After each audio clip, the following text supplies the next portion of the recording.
Bonjour à toutes et à tous. Je voudrais vous parler aujourd'hui de l'analyse de la pratique enseignante universitaire, le cas de la chimie organique.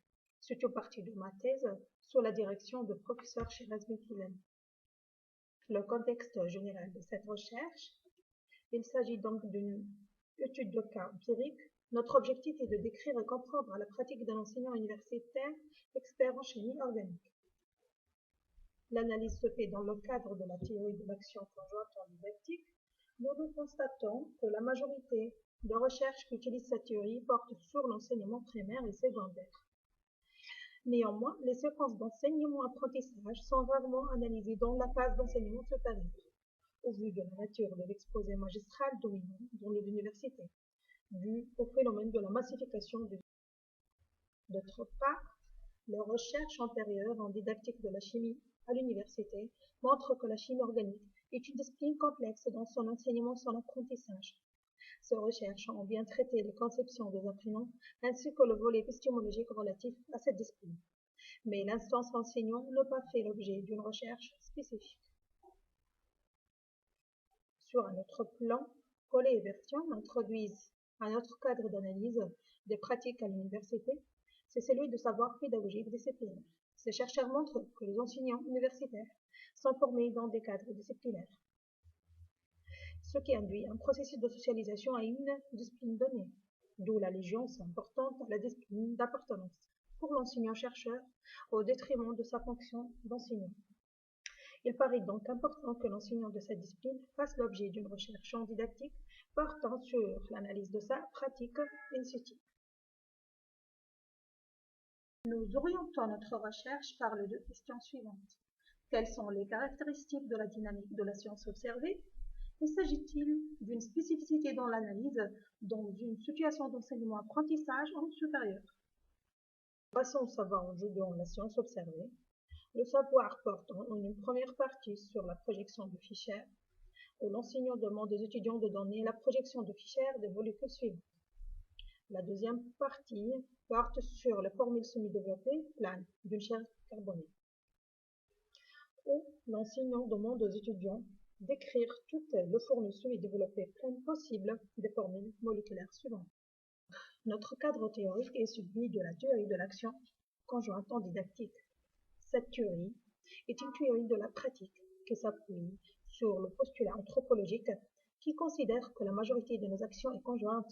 Dans ce contexte, le savoir est considéré comme une puissance d'agir dans une situation spécifique, une institution donnée. L'action didactique ici forme une conception générique de l'action humaine et elle est associée à des déterminants qui sont l'épistémologie pratique de l'enseignant, le rapport au savoir et l'action adressée.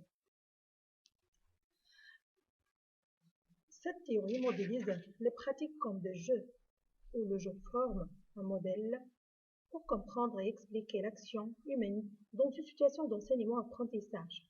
Il s'agit de trois types de jeux, le jeu didactique, le jeu d'apprentissage et le jeu épistémique.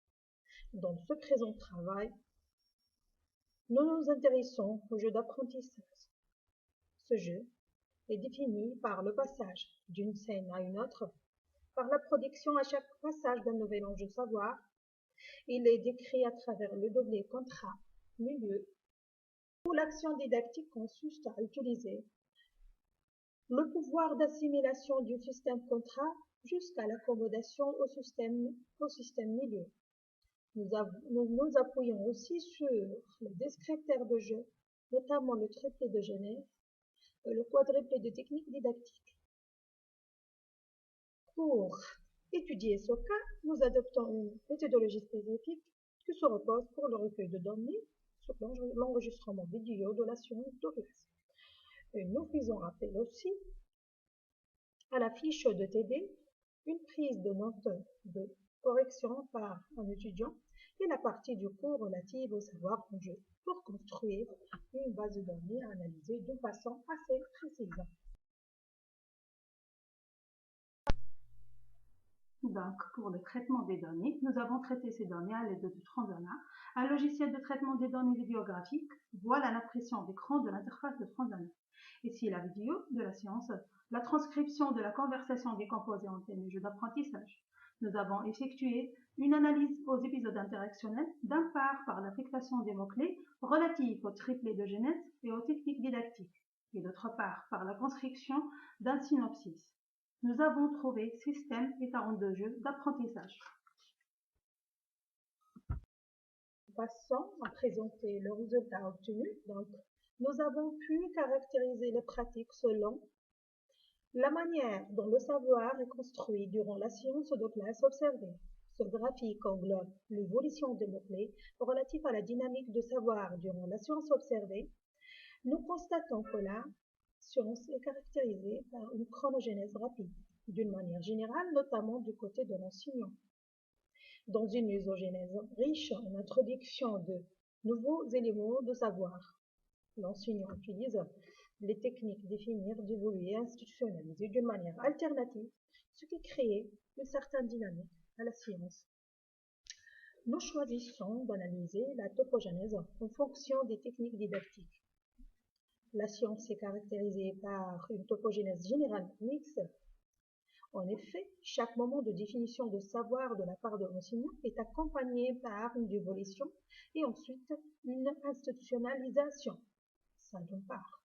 D'autre part, les moments de la topogénèse et du côté de l'enseignant, nous constatons l'absence de la dévolution et on trouve soit des moments de redéfinition de savoir et une institutionnalisation, ou bien il prend en charge la responsabilité d'avancer le savoir et faire de régulation ensuite à des obstacles. Notre analyse de la dynamique de cette séance nous a conduit à identifier quelques déterminants de l'action de cet enseignant. En fait, l'enseignant agit dans une dynamique interactive qui peut paraître mixte en termes de topogénèse, alors que la charge de construction du savoir était réellement réalisée par lui-même, en buvant une partie du savoir et en cachant le reste. Ces règles de jeu déclenchent une puissance d'agir proprement chez l'apprenant envers la construction du savoir. Nous constatons aussi que la logique de sa pratique est centrée sur l'apprenant et son apprentissage du savoir en jeu. L'enseignant aussi travaille dans un milieu ouvert pour toute question d'intervention de la part des étudiants. Cela reflète la valeur de l'allégeance importante à sa discipline, son expertise et sa capacité de gérer toute question relative à sa discipline. L'enseignant ici est guidé par sa propre épistémologie de la connaissance scientifique liée à sa discipline d'appartenance. En plus, l'enseignant simplifie les théories de la chimie organique en s'appuyant sur ses connaissances professionnelles pour produire des théories personnelles à propos des savoirs scientifiques. Cet enseignant aussi part de l'observation d'un exemple ou bien d'un modèle et généralise. Il est inductiviste. Donc, au terme de cette analyse, nous trouvons que l'introduction des modèles explicatifs construits par stylo par l'enseignant a favorisé l'avancée de savoir. De ce fait, nous pourrons parler de l'intégration des TIS dans les pratiques pédagogiques des enseignants de la chimie organique à l'université, afin de concevoir des outils pédagogiques pour faciliter le processus d'enseignement-apprentissage de ce savoir complexe.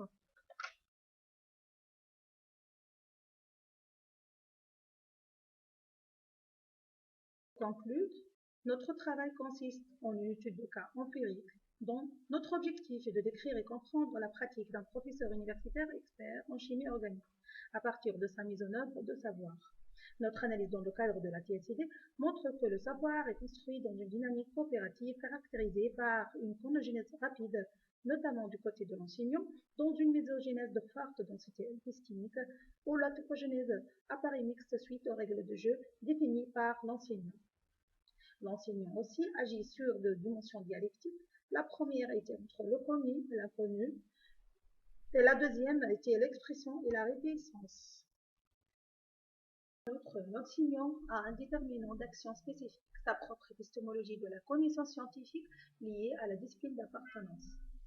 Donc, nous proposons au terme de ce travail de tester cette approche méthodologique sur la pratique d'un autre enseignant universitaire novice, pour pouvoir valider qu'on peut insister sur la nécessité d'une formation continue en matière de didactique, pédagogie, TIS et épistémologie de la discipline pour les enseignants universitaires.